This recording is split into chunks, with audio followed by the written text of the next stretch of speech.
everyone, so we are reading chapter 9 of part 2 in 1984, and in this chapter we're going to start seeing the infamous book that O'Brien told Winston and Julie about, this book of the Brotherhood that's going to tell them everything they need to know so they can finally start more actively rebelling against the party and taking steps to try and break them down within there. So this is a lengthier chapter, excuse me, but really pay attention to what is in this book of the Brotherhood. What does it tell us about the Brotherhood and their expectations of how you break down this totalitarian government within here. So chapter 9. Winston was gelatinous with fatigue. Gelatinous was the right word.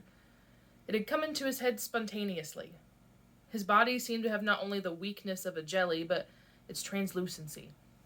He felt that if he held up his hand, he'd be able to see the light through it, although the blood and the lymph had been drained out of him by an enormous debauch of work, leaving only a frail structure of nerves, bones, and skin. All sensations seemed to be magnified. His overalls fretted his shoulders, the pavement tickled his feet. Even the opening and closing of a hand was an effort that made his joints creak. He had worked more than 90 hours in 5 days. So had everyone else in the ministry. Now it was all over, and he had literally nothing to do. No party work of any description until tomorrow morning. He could spend 6 hours in the hiding place, and another 9 in his own bed. Slowly, in mild afternoon sunshine, he walked up a dingy street in the direction of Mr. Charrington's shop, keeping one eye open for the patrols, but irrationally convinced that this afternoon there was no danger of anyone interfering with him. The heavy briefcase that he was carrying bumped against his knees at each step, sending a tingling sensation up and down the skin of his leg.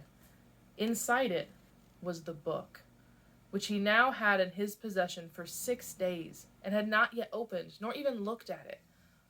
On the 6th day of Hate Week, after the processions, the speeches, the shouting, the singing, the banners, the posters, the films, the waxworks, the rollings of drums and squealing of trumpets, the tramps of marching feet, the grinding of the caterpillars of tanks, the roar of massed planes, the booming of guns. After 6 days of this, when the great orgasm was quivering to its climax and the general hatred of Eurasia had boiled up into such delirium that if the crowd could have got their hands on the 2,000 Eurasian war criminals who were to be publicly hanged on the last day of the proceedings, they would unquestionably have torn them to pieces. At just this moment, it had been announced that Oceania was not, after all, at war with Eurasia. Oceania was at war with East Asia. Eurasia was an ally. There was, of course, no admission that any change had taken place. Merely it became known, with extreme suddenness and everywhere at once, that East Asia, and not Eurasia, was the enemy. Winston was taking part in a demonstration in one of the central London squares at the moment when it happened. It was night, and the white faces and the scarlet banners were luridly floodlit. The square was packed with several thousand people, including a block of about 1,000 schoolchildren in the uniform of the spies. On a scarlet-draped platform, an orator of the inner party, a small, lean man with disproportionately long arms and a large, bald skull, over which a few lank locks straggled, was haranguing the crowd. A little Rumpelstiltskin figure, contorted with hatred, he gripped the neck of the microphone with one hand, while the other, enormous at the end of a bony arm, clawed the air menacingly above his head. His voice, made metallic by the amplifiers, boomed forth an endless catalogue of atrocities, massacres, deportations, lootings, rapings, tortures of prisoners, bombing of civilians, lying propaganda, unjust aggression, broken treaties. It was almost impossible to listen to him without being first convinced and then maddened. At every few moments, the fury of the crowd boiled over, and the voice of the speaker was drowned by a wild beast-like roaring that rose uncontrollably from thousands of throats. The most savage yells of all came from the school children. The speech had been proceeding for about 20 minutes when a messenger hurried onto the platform and a scrap of paper was slipped into the speaker's hand. He unrolled it and read it without pausing in his speech. Nothing altered in his voice or manner, or in the content of what he was saying. but suddenly the names were different. Without words said, a wave of understanding rippled through the crowd. Oceania was at war with Eastasia. The next moment there was a tremendous commotion. The banners and posters with which the square was decorated were all wrong. Quite half of them had the wrong faces on them. It was sabotage. The agents of Goldstein had been at work. There was a riotous interlude while posters were ripped from the walls, banners torn to shreds and trampled underfoot. The spies performed prodigies of activity in clambering over the rooftops and cutting the streamers that fluttered from the chimneys. But within 2 or 3 minutes, it was all over. The orator, still gripping the neck of the microphone, his shoulders hunched forward, his free hand clawing at the air, had gone straight on with his speech. 1 minute more, and the feral roars of rage were again bursting from the crowd. The hate continued exactly as before, except that the target had been changed. The thing that impressed Winston in looking back was that the speaker had switched from one line to the other, actually in mid-sentence. Not only without a pause, but without even breaking the syntax. But at the moment he had other things to preoccupy him. It was during the moment of disorder while the posters were being torn down that a man whose face he did not see had tapped him on the shoulder and said, "Excuse me, I think you've dropped your briefcase." He took the briefcase abstractedly without speaking. He knew that it would be days before he had an opportunity to look inside it. The instant that the demonstration was over, he went straight to the Ministry of Truth, though the time was now nearly 23 hours. The entire staff of the ministry had done likewise.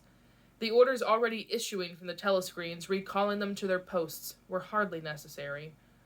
Oceania was at war with Eastasia. Oceania had always been at war with Eastasia. A large part of the political literature of 5 years was now completely obsolete. Reports and records of all kinds, newspapers, books, pamphlets, films, soundtracks, photographs, all had to be rectified at lightning speed. Although no directive was ever issued, it was known that the chiefs of the department intended that within 1 week, no reference to the war with Eurasia or the alliance with Eastasia should remain in existence anywhere. The work was overwhelming, all the more so because the processes that it involved could not be called by their true names. Everyone in the records department worked 18 hours in the 24, with 2 3-hour snatches of sleep. Mattresses were brought up from the cellars and pitched all over the corridors. Meals consisted of sandwiches and Victory coffee wheeled round on trolleys by attendants from the canteen. Each time that Winston broke off from one of his spells of sleep, he tried to leave his desk clear of work, and each time that he crawled back, sticky-eyed and aching, it was to find that another shower of paper cylinders had covered the desk like a snowdrift, half burying the speakwrite and overflowing onto the floor, so that the first job was always to stack them into a neat enough pile to give him room to work. What was worst of all was that the work was by no means purely mechanical. Often it was enough merely to substitute one name for another, but any detailed report of events demanded care and imagination. Even the geographical knowledge that one needed in transferring the war from one part of the world to another was considerable. Okay, so when you take a second in your notes and pause, first off, explain the Hate Week. So we, in the previous chapters, had led up to what the Hate Week was, how they were preparing for it, but Winston gave us a true glimpse into what truly was happening during Hate Week, how people were reacting, and how easy it was to force a crowd to feel very strongly in a very aggressive emotion within there. So what exactly are they doing during the Hate Week? And then, of course, what's happened during Hate Week is we've switched countries who we're angry at. So at what length is this country going to appear as if they are always correct here within here? So continue on with those notes from here. By the third day, his eyes ached unbearably, and his spectacles needed wiping every few minutes. It was like struggling with some crushing physical task, something which one had the right to refuse, and which one was nevertheless neurotically anxious to accomplish. In so far as he had time to remember it, was not troubled by the fact that every word he murmured into the speakwrite, every stroke of his ink pencil, was a deliberate lie. He was as anxious as anyone else in the department that the forgery should be perfect. On the morning of the 6th day, the dribble of cylinders slowed down.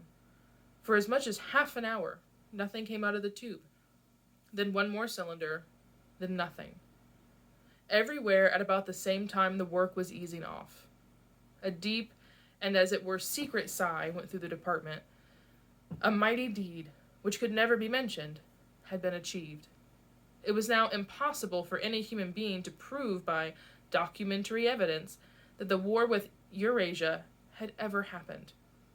At 1200, it was unexpectedly announced that all workers in the ministry were free till tomorrow morning.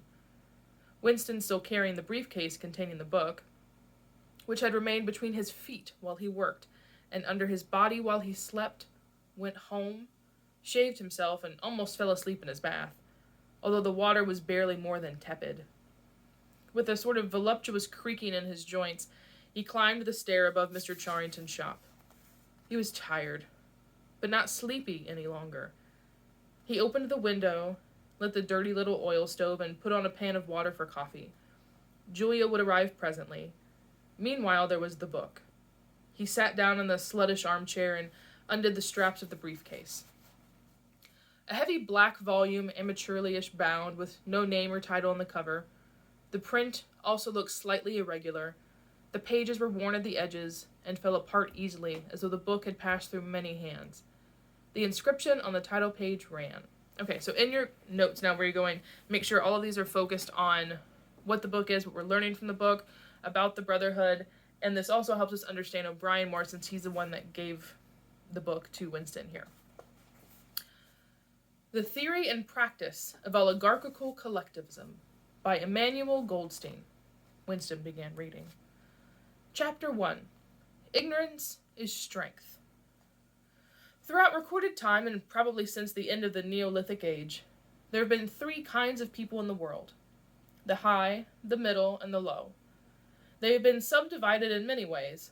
They have borne countless different names, and their relative numbers, as well as their attitude toward one another, have varied from age to age. But the essential structure of society has never altered. Even after enormous upheavals and seemingly irrevocable changes, the same pattern has always reasserted itself, just as a gyroscope will always return to equilibrium, however far it is pushed one way or the other.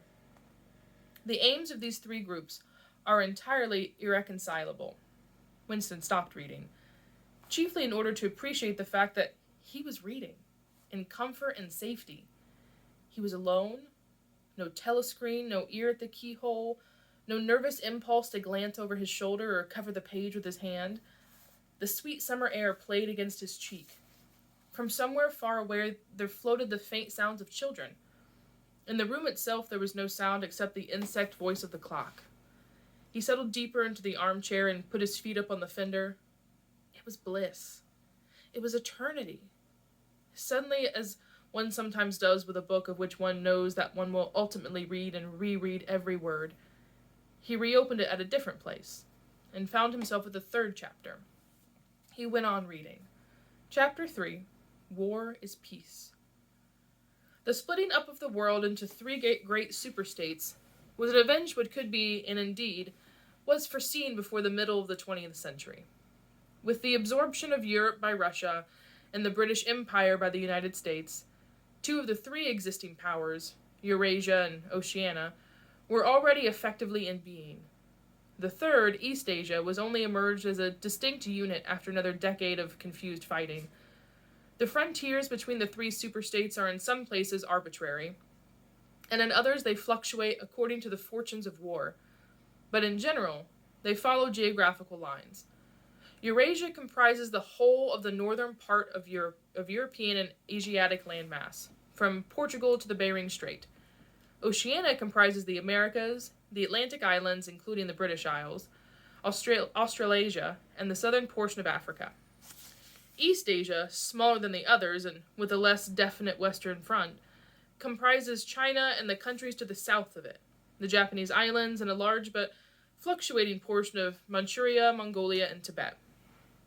In one combination or another, these three superstates are permanently at war, and have been so for the past 25 years. War, however, is no longer the desperate, annihilating struggle that it was in the early decades of the 20th century. It is a warfare of limited aims between combatants who are unable to destroy one another, have no material cause for fighting, and are not divided by any genuine ideological difference. This is not to say that either the conduct of war or the prevailing attitude toward it has become less bloodthirsty or more chivalrous. On the contrary, war hysteria is continuous and universal in all countries, and such acts as raping, looting, the slaughter of children, the reduction of whole populations to slavery, and reprisals against prisoners which extend even to boiling and burying alive, are looked upon as normal, and when they are committed by one's own side and not by the enemy, meritorious. But in a physical sense, war involves very small numbers of people, mostly high-trained specialists, and causes comparatively few casualties. The fighting, when there is any, takes place on the vague frontiers whose whereabouts the average man can only guess at, or round the floating fortresses which guard strategic spots on the sea lanes. In the centers of civilization, war means no more than a continuous shortage of consumption goods, and the occasional crash of a rocket bomb, which may cause a few scores of deaths. Apologies if the camera wobbles. My dog is very upset I'm not paying attention to him, and so he's upset with the camera. Okay. War has in fact changed its character. More exactly, the reasons for which war is waged have changed in their order of importance. Motives which were already present to some small extent in the great wars of the early 20th century have now become dominant and are consciously recognized and acted upon.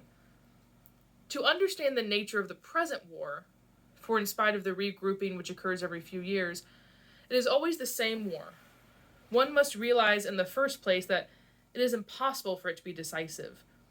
None of these three superstates could be definitely conquered even by the other two in combination. They are too evenly matched, and their natural defenses are too formidable.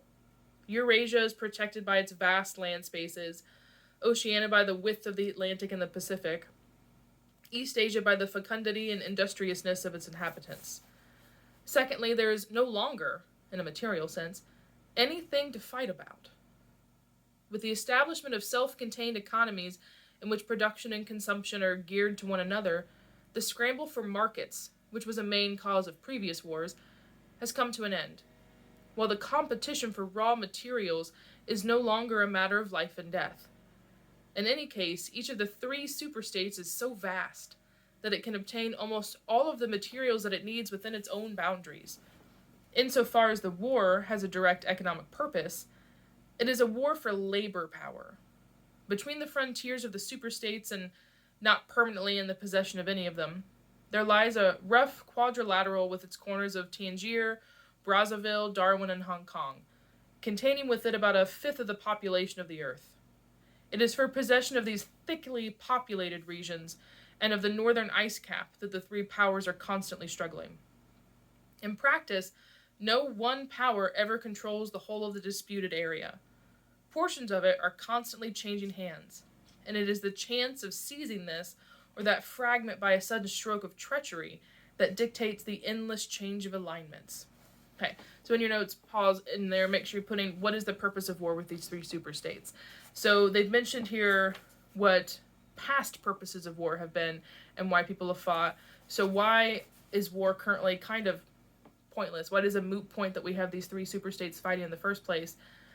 But why do they continue to fight? What is this one thing they're all searching for and fighting for? All of the disputed territories contain valuable minerals, and some of them yield important vegetable products such as the rubber which in colder climates it is necessary to synthesize by comparatively expensive methods. But above all, they contain a bottomless reserve of cheap labor. Whichever power controls equatorial Africa, or the countries of the Middle East, or southern India, or the Indonesian archipelago, disposes also of the bodies of scores of hundreds of millions of ill-paid and hard-working coolies. The inhabitants of these areas, reduced more or less openly to the status of slaves, pass continually from conqueror to conqueror, and are expended like so much coal or oil in the race to turn out more armaments, to capture more territory, to control more labor power, to turn out more armaments, to capture more territory, and so on indefinitely. It should be noted that the fighting never really moves beyond the edges of the disputed areas. The frontiers of Eurasia flow back and forth between the basin of the Congo and the northern shore of the Mediterranean, I'm gonna pause here real quick. Okay, sorry. Apologies for the pausing. The dogs were pulling their toys down from the shelf that I had hidden, so I had to rehide. Okay. The frontiers of Eurasia flow back and forth between the basin of the Congo and the northern shore of the Mediterranean. The islands of the Indian Ocean and the Pacific are constantly being captured and recaptured by Oceania or by East Asia. In Mongolia, the dividing line between Eurasia and East Asia is never stable. Round the pole, all three powers lay claim to enormous territories, which in fact are largely uninhabited and unexplored, but the balance of power always remains roughly even. And the territory which forms the heartland of each superstate always remains inviolate. Moreover, the labor of the exploited peoples round the equator is not really necessary to the world's economy. They add nothing to the wealth of the world, since whatever they produce is used for purposes of war, and the object of waging a war is always to be in a better position in which to wage another war. By their labor, the slave populations allow the tempo of continuous warfare to be speeded up. But if they did not exist, the structure of world society and the process by which it maintains itself would not be essentially different. The primary aim of modern warfare, in accordance with the principles of doublethink, this aim is simultaneously recognized and not recognized by the directing brains of the inner party, is to use up the products of the machine without raising the general standard of living. Ever since the end of the 19th century, the problem of what to do with the surplus of consumption goods has been latent in industrial society. At present, when few human beings even have enough to eat, this problem is obviously not urgent, and it might not have become so even if no artificial processes of destruction had been at work. The world of today is a bare, hungry, dilapidated place compared with the world that existed before 1914, and still more so if compared with the imaginary future to which the people of the period looked forward. In the early 20th century, the vision of a future society unbelievably rich, leisured, orderly, and efficient, a glittering antiseptic world of glass and steel and snow-white concrete, was part of the consciousness of nearly every literate person. Science and technology were developing at a prodigious speed, and it seemed natural to assume that they would go on developing. This failed to happen, partly because of the impoverishment caused by a long series of wars and revolutions, partly because scientific and technical progress depended on the empirical habit of thought, which could not survive in a strictly regimented society. As a whole, the world is more primitive today than it was 50 years ago. Certain backwards areas have advanced, and various devices always in some way connected with warfare and police espionage have been developed, but experiment and invention have largely stopped. And the ravages of the atomic war of the 1950s have never been fully repaired. Nevertheless, the dangers inherent in the machine are still there. From the moment when the machine first made its appearance, it was clear to all thinking people that the need for human drudgery, and therefore to a great extent for human inequality, had disappeared.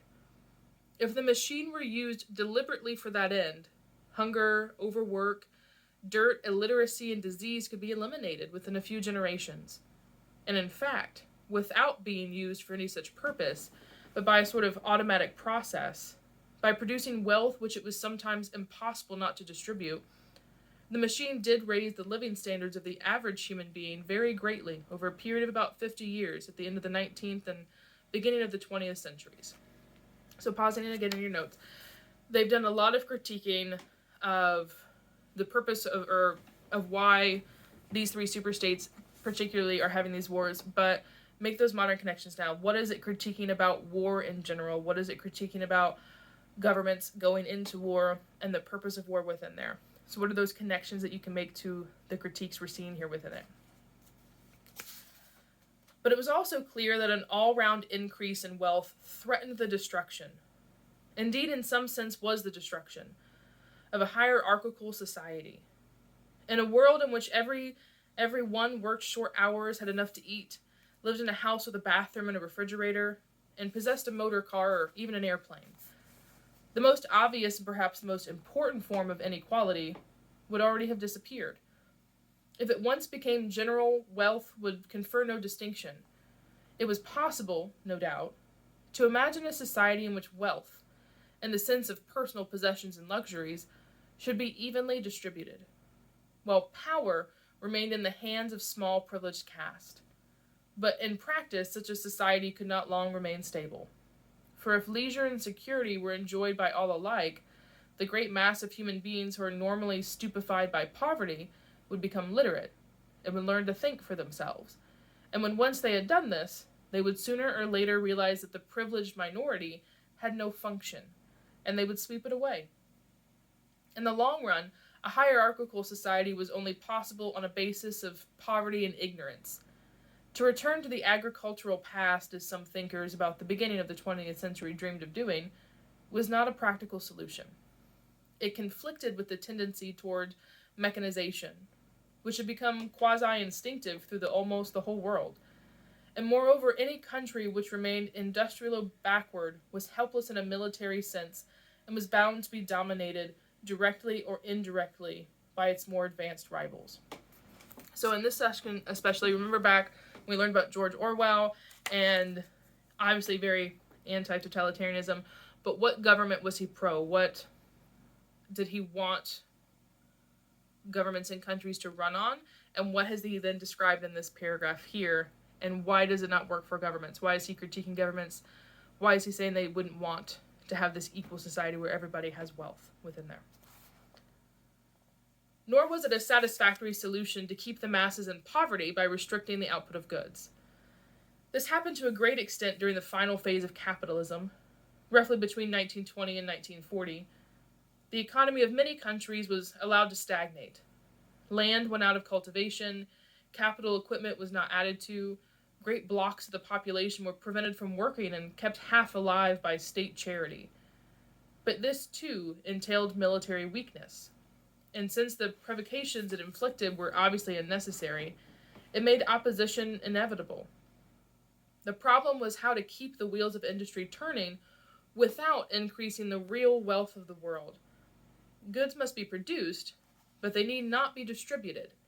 And in practice, the only way of achieving this was by continuous warfare. The essential act of war is destruction, not necessarily of human lives, but of the products of human labor. War is a way of shattering to pieces or pouring into the stratosphere or sinking in the depths of the sea materials which might otherwise be used to make the masses too comfortable, and hence, in the long run, too intelligent. Even when weapons of war are not actually destroyed, their manufacture is still a convenient way of expending a labor power without producing anything that can be consumed. A floating fortress, for example, has locked up in the labor that would build several hundred cargo ships. Ultimately, it is scrapped as obsolete, never having brought any material benefit to anybody, and with further enormous labors, another floating fortress is built.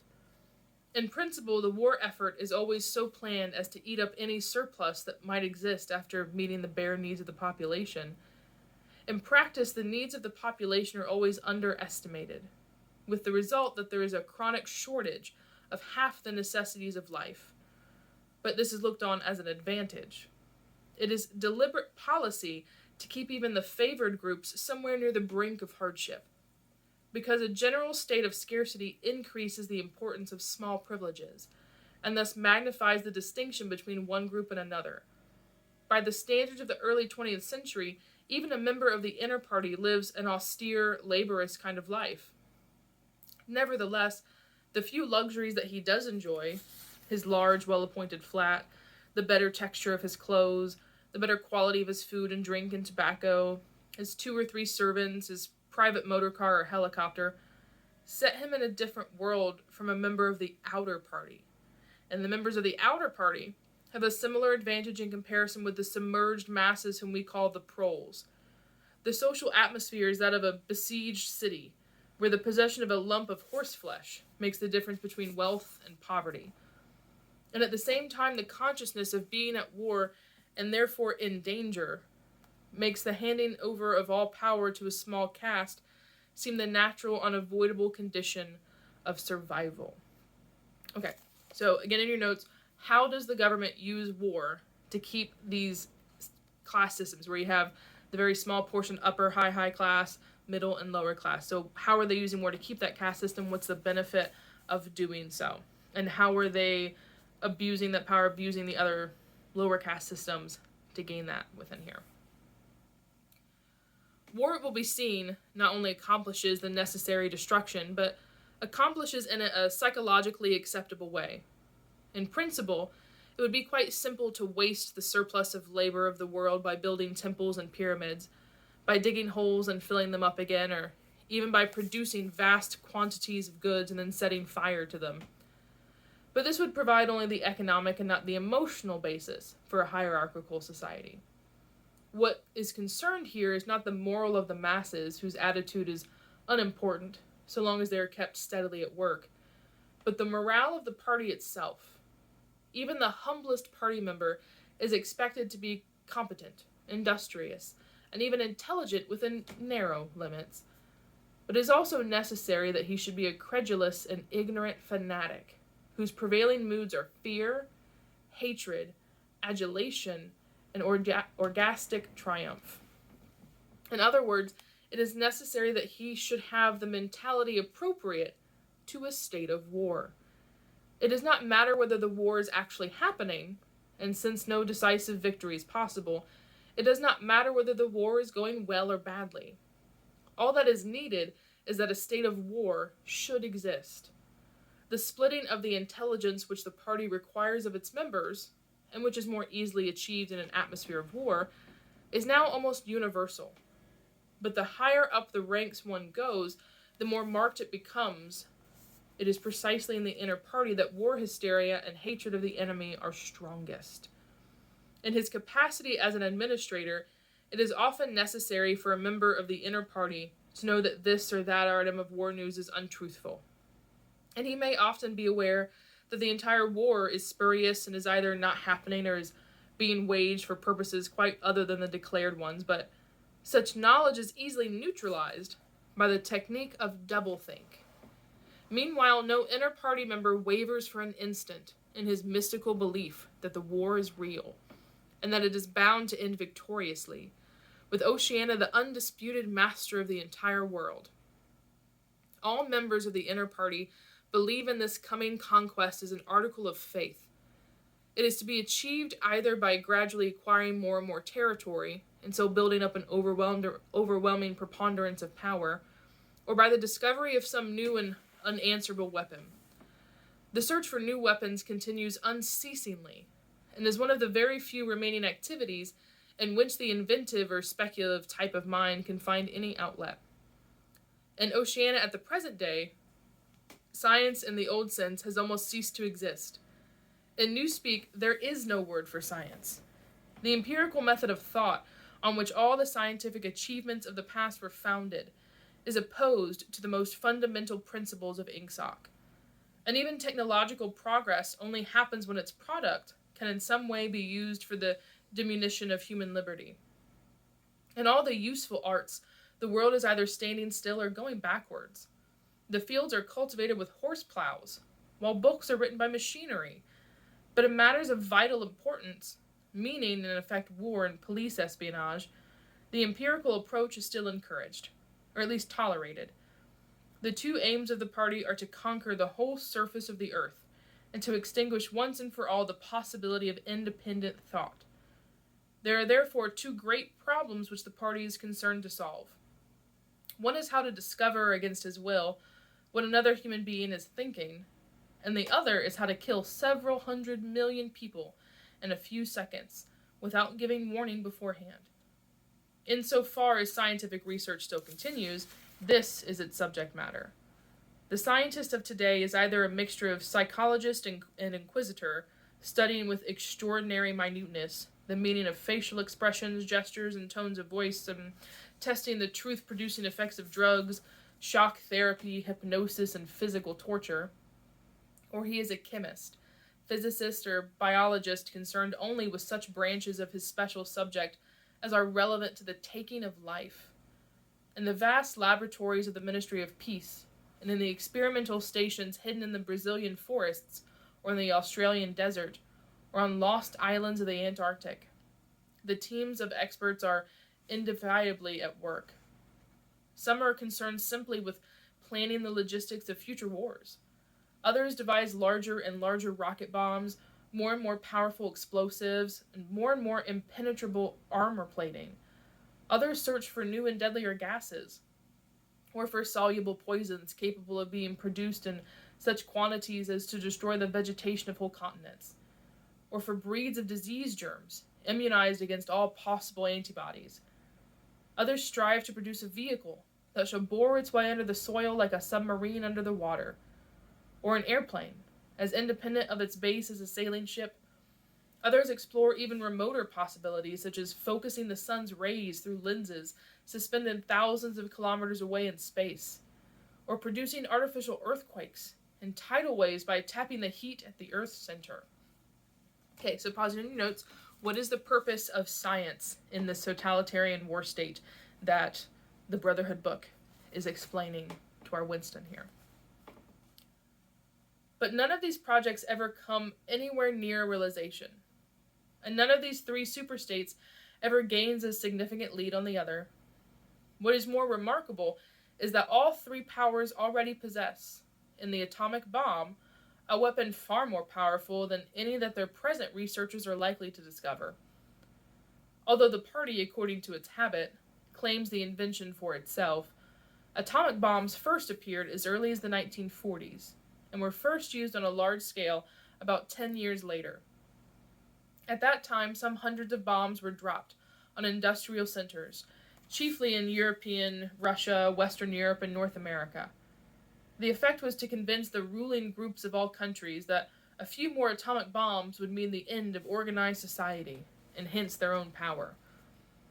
Thereafter, although no formal agreement was ever made or hinted at, no more bombs were dropped. All three powers merely continue to produce atomic bombs and store them up against the decisive opportunity which they all believe will come sooner or later. And meanwhile, the art of war has remained almost stationary for 30 or 40 years. Helicopters are more used than they were formerly. Bombing planes have been largely superseded by self-propelled projectiles, and the fragile, movable battleship has given way to the almost unsinkable floating fortress. But otherwise, there's been little development. So, floating fortress, and I forgot to define it earlier, think like your massive battleships. Okay, I don't see. The tank, the submarine, the torpedo, the machine gun, even the rifle and the hand grenade are still in use. And in spite of the endless slaughters reported in the press and on the telescreens, the desperate battles of earlier wars, in which thousands or even millions of men were often killed in a few weeks, have never been repeated. None of the three superstates ever attempt any maneuver which involves the risk of serious defeat. When any larger operation is undertaken, it is usually a surprise attack against an ally. The strategy that all three powers are following, or pretend to themselves that they are following, is the same. The plan is by a combination of fighting, bargaining, and well-timed strokes of treachery to acquire a ring of bases completely encircling one or the other of the rival states, and then to sign a pact of friendship with that rival and remain on peaceful terms for so many years as to lull suspicion to sleep. During this time, rockets loaded with atomic bombs can be assembled at all the strategic spots. Finally, they will all be fired simultaneously with effects so devastating as to make retaliation impossible. It will then be time to sign a pact of friendship with the remaining world power, in preparation for another attack. This scheme, it is hardly necessary to say, is a mere daydream, impossible of realization. Moreover, no fighting ever occurs except in the disputed areas around the equator and the pole. No invasion of any enemy territory is ever undertaken. This explains the fact that, in some places, the frontiers between the superstates are arbitrary. Eurasia, for example, could easily conquer the British Isles, which are geographically part of Europe. Or on the other hand, it would be possible for Oceania to push its frontiers to the Rhine or even to the Vistula. But this would violate the principle, followed on all sides, though never formulated, of cultural integrity. If Oceania were to conquer the areas that used to once be known as France and Germany, It would be necessary either to exterminate the inhabitants, or a task of great physical difficulty, or to assimilate a population of about 100 million people, who, so far as technical development goes, are roughly on the oceanic level. The problem is the same for all three superstates. It is absolutely necessary to their structure that there should be no contact with foreigners except to a limited extent with war prisoners and colored slaves. Even the official ally of the moment is always regarded with the darkest suspicion. War prisoners apart, the average citizen of Oceania never sets eyes on a citizen of either Eurasia or East Asia, and he is forbidden to the knowledge of foreign languages. If he were allowed contact with foreigners, he would discover that there are creatures similar to himself, and that most of what he's been told about them is lies. The sealed world in which he lives would be broken, and the fear, hatred, and self-righteousness on which his morale depends might evaporate. It is therefore realized on all sides that however often Persia or Egypt or Java or Ceylon may change hands, the main frontiers must never be crossed by anything except bombs. Okay, so again in your notes, think again back to our George Orwell, our history of him. What wars did he experience? What countries did he experience those wars with? So what kind of connections is he making here? And in all of his critiques, while we can make some modern connections, what specifically is he historically critiquing here within these sections as well? Under this lies a fact never mentioned aloud, but tacitly understood and acted upon, namely that the conditions of life in all three superstates are very much the same. In Oceania, the prevailing philosophy is called Ingsoc. In Eurasia, it is called Neo-Bolshevism, and in East Asia, it is called by a Chinese name, usually translated as death worship, but perhaps better rendered as obliteration of the self. The citizen of Oceania is not allowed to know anything of the tenets of the other two philosophies, but he is taught to execrate them as barbarous outrages upon morality and common sense. Actually, the three philosophies are barely distinguishable, and the social systems which they support are not distinguishable at all. Everywhere there is the same pyramidal structure, the same worship of a semi-divine leader, the same economy existing by and for continuous warfare. It follows that the three superstates not only cannot conquer one another, but would gain no advantage by doing so. On the contrary, so long as they remain in conflict, they prop one another up, like three sheaves of corn, and as usual, the ruling groups of all three powers are simultaneously aware and unaware of what they are doing. Their lives are dedicated to world conquest, but they also know that it is necessary that the world war should continue everlastingly and without victory. Meanwhile, the fact that there is no danger of conquest makes possible the denial of reality, which is a special feature of Ingsoc, and its rival systems of thought. Here it is necessary to repeat what has been said earlier, that by becoming a continuous war has fundamentally changed its characters. In past ages, a war, almost by definition, was something that sooner or later came to an end, usually an unmistakable victory or defeat. In the past, also, war was one of the main instruments by which human societies were kept in touch with physical reality. All rulers of all ages have tried to impose a false view of the world upon their followers, but they could not afford to encourage any illusion that tended to impair military efficiency. So long as defeat meant the loss of independence or some other result generally held to be undesirable, the precautions against defeat had to be serious. Physical facts could not be ignored. In philosophy or religion or ethics or politics, 2 and 2 might make 5. But when one was designing a gun or an airplane, they had to make 4. Inefficient nations were always conquered sooner or later, and the struggle for efficiency was inimical to illusions. Moreover, to be efficient, it was necessary to be able to learn from the past, which meant having a fairly accurate idea of what had happened in the past. Newspapers and history books were, of course, always colored and biased, but falsification of the kind that is practiced today would have been impossible. War was a sure safeguard of sanctity, and so far as the ruling classes were concerned, it was probably the most important of all safeguards. While wars could be won or lost, no ruling class could be completely irresponsible. But when war becomes literally continuous, it also ceases to be dangerous. When war is continuous, there is no such thing as military necessity. Technical progress can cease and the most palpable facts can be denied or disregarded.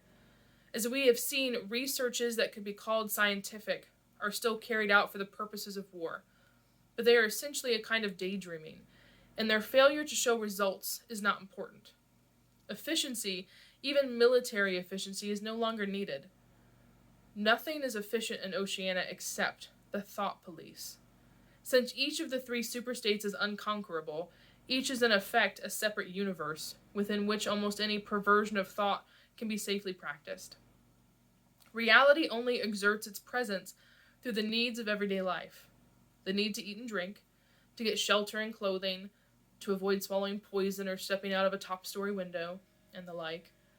Between life and death, and between physical pleasure and physical pain, there is still a distinction, but that is all. Cut off from contact with the outer world and with the past, the citizen of Oceania is like a man in interstellar space, who has no way of knowing which direction is up and which is down. The rulers of such a state are absolute, as the pharaohs or the Caesars could not be. They are obliged to prevent their followers from starving to death, in numbers large enough to be inconvenient, and they are obliged to remain at the same low level of military technique as their rivals. But once that minimum is achieved, they can twist reality into whatever shape they choose. The war, therefore, if we judge it by the standards of previous wars, is merely an imposture. It is like the battles between certain ruminants of animals whose horns are set up at such an angle that they are incapable of hurting one another. But though it is unreal, it is not meaningless. It eats up the surplus of consumable goods, and it helps to preserve the special mental atmosphere that a hierarchical society needs. War, it will be seen, is now a purely internal affair. In the past, the ruling groups of all countries, although they might recognize their common interest and therefore limit the destructiveness of war, did fight against one another, and the victor always plundered the vanquished. In our own day, they are not fighting against one another at all. The war is waged by each ruling group against its own subjects, and the object of the war is not to make or prevent conquests of territory, but to keep the structure of society intact. The very word war, therefore, has become misleading. It would probably be accurate to say that by becoming continuous, war has ceased to exist. The peculiar presence that exerted on human beings between the Neolithic age and the early 20th century has disappeared, and has been replaced by something quite different. The effect would be much the same if the three superstates, instead of fighting one another, should agree to live in perpetual peace, each inviolate within its own boundaries. For in that case, each would still be self-contained, universe freed forever from the sobering influence of external danger. A peace that was truly permanent would be the same as a permanent war. This, although, as the vast majority of party members understand, it not only in a shallower sense, is the inner meaning of the party slogan, "War is peace." Okay, so we talked way earlier about what is the irony of war is peace. We all know, peace means what we know as peace. We are at peace, we are not fighting, everybody gets along. War is the total opposite, so it was ironic. So what truly then is the meaning of war is peace within the book here? Why is it not just ironic, but why is it an actual tactic that they in place? Also in your notes, because we're going to keep on going back and forth between chapters within the Brotherhood book and Winston sort of commenting as a narrator here, why is there such a lengthy piece of this, because it is lengthy, that we are reading from the book, and it reads like a textbook. So I get it, it's kind of hard to parse through. It has a lot of important parts in this chapter, but it is slow trudging to get through this chapter, I won't lie. So why?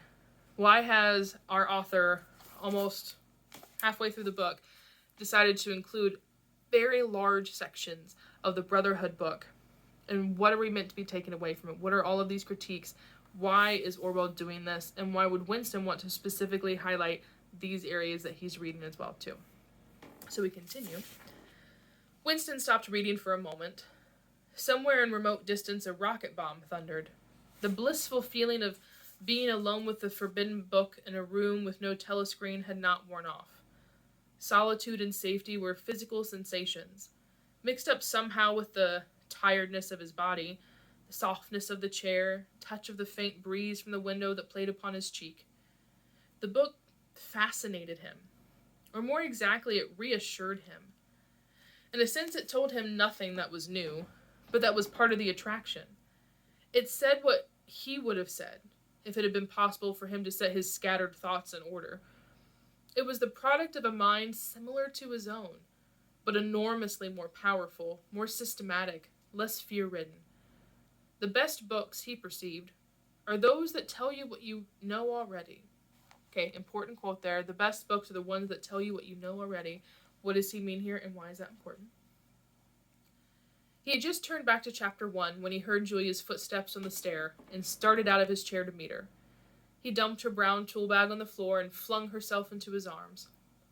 It was more than a week since they had seen one another. "I've got the book," he said as they disengaged themselves. "Oh, you've got it? Good," she said without much interest, and almost immediately knelt down beside the oil stove to make the coffee. They did not return to the subject until they had been in bed for half an hour. The evening was just cool enough to make it worthwhile to pull up the counterpane. From below came the familiar sound of singing and the scrape of boots on the flagstones.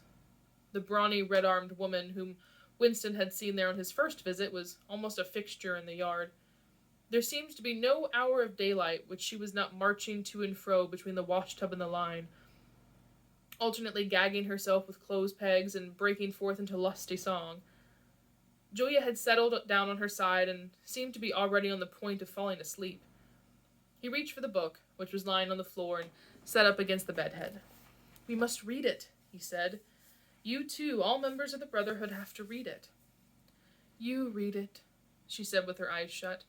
"Read it aloud, that's the best way. Then you can explain it to me as you go." The clock's hand said 6, meaning 18. They had 3 or 4 hours ahead of them. He propped the book against his knees and began reading. Chapter 1. Ignorance is Strength. Throughout recorded time, and probably since the end of the Neolithic Age, there have been 3 kinds of people in the world: the high, the middle, and the low. They have been subdivided in many ways, and they have borne countless different names, and their relative numbers, as well as their attitude toward one another, have varied from age to age. But the essential structure of society has never altered. Even after enormous upheavals and seemingly irrevocable changes, the same pattern has always reasserted itself, just as a gyroscope will always return to equilibrium, however far it is pushed one way or the other. "Julia, are you awake?" said Winston. "Yes, my love, I'm listening. Go on. It's marvelous." He continued reading. The aims of these 3 groups are entirely irreconcilable. The aim of the high is to remain where they are. The aim of the middle is to change places with the high. The aim of the low, when they have an aim, for it is an abiding characteristic of the low that they are too much crushed by drudgery to be more than intermittently conscious of anything outside their daily lives, is to abolish all distinctions and create a society in which all men shall be equal. Thus, throughout history, a struggle which is the same in its main outlines recurs over and over again. For long periods, the high seems to be securely in power, but sooner or later there always comes a moment when they lose either their belief in themselves or their capacity to govern efficiently, or both. They are then overthrown by the middle, who enlist the low on their side by pretending to them that they are fighting for liberty and justice. As soon as they have reached their objective, the middle thrust the low back into their old position of servitude, and themselves become the high. Presently, a new middle group splits off from one of the other groups, or from both of them, and the struggle begins over again. Of the 3 groups, only the low are never even temporarily successful in achieving their aims. It would be an exaggeration to say that throughout history there has been no progress of a material kind. Even today, in a period of decline, the average human being is physically better off than he was a few centuries ago, but no advance in wealth, no softening of manners, no reform or revolution has ever brought human equality a millimeter nearer. From the point of view of the low, no historic change has ever meant much more than a change in the name of their masters. By the late 19th century, The recurrence of this pattern had become obvious to many observers. There then arose schools of thinkers who interpreted history as a cyclical process, and claimed to show that inequality was the unalterable law of human life. This doctrine, of course, had always had its adherents, but in the manner in which it was now put forward, there was a significant change. In the past, the need for a hierarchical form of society had been the doctrine, specifically of the high. It had been preached by kings and aristocrats, and by the priests, lawyers, and the like who were parasitical upon them, and it had generally been softened by promises of compensation and an imaginary world beyond the grave. The middle, so long as it was struggling for power, has always made use of such terms as freedom, justice, and fraternity. Now, however, the concept of human brotherhood began to be assailed by people who were not yet in positions of command, but merely hoped to be so for long. In the past, the middle had made revolutions under the banner of equality, and then had established a fresh tyranny as soon as the old one was overthrown. The new middle groups, in effect, proclaimed their tyranny beforehand. Socialism, a theory which appeared in the early 19th century, and was the last link in a chain of thought stretching back to the slave rebellions of antiquity, was still deeply infected by the utopianism of past ages. But in each variant of socialism that appeared from about 1900 onwards, the aim of establishing liberty and equality was more and more openly abandoned. The new movements which appeared in the middle years of the century, Ingsoc in Oceania, Neo-Bolshevism in Eurasia, death worship, as it is commonly called in East Asia, had the conscious aim of perpetuating unfreedom and inequality. These new movements, of course, grew out of the old ones and tended to keep their names and pay lip service to progress and freeze history at a chosen moment. The familiar pendulum swing was to happen once more, and then stop. As usual, the high were to be turned out by the middle, who would then become the high, but this time by conscious strategy, the high would be able to maintain their position permanently. The new doctrines arose partly because of the accumulation of historical knowledge and the growth of the historical sense, which had hardly existed before the 19th century. The cyclical movement of history was now intelligible, or appeared to be so, and if it was intelligible, then it was alterable. But the principal underlying cause was that, as early as the beginning of the 20th century, human equality had become technically possible. It was still true that men were not equal in their native talents, and that functions had to be specialized in ways that favored some individuals against others, but there was no longer any real need for class distinctions, or for large differences of wealth. In earlier ages, class distinctions had been not only inevitable but desirable. Inequality was the price of civilization. With the development of machine production, however, the case was altered. Even if it was still necessary for human beings to do different kinds of work, it was no longer necessary for them to live at different social or economic levels. Therefore, from the point of view of the new groups who were on the point of seizing power, human equality was no longer an ideal to be striven after, but a danger to be averted. In more primitive ages, when a just and peaceful society was in fact not possible, it had been fairly easy to believe in it. The idea of an earthly paradise, in which men should live together in a state of brotherhood, without laws and without brute labor, had haunted the human imagination for thousands of years, and this vision had had a certain hold even on the groups who actually profited by each historic change. The heirs of the French, English, and American revolutions had partly believed in their own phrases about the rights of man, freedom of speech, equality before the law, and the like, and had even allowed their conduct to be influenced by them to some extent.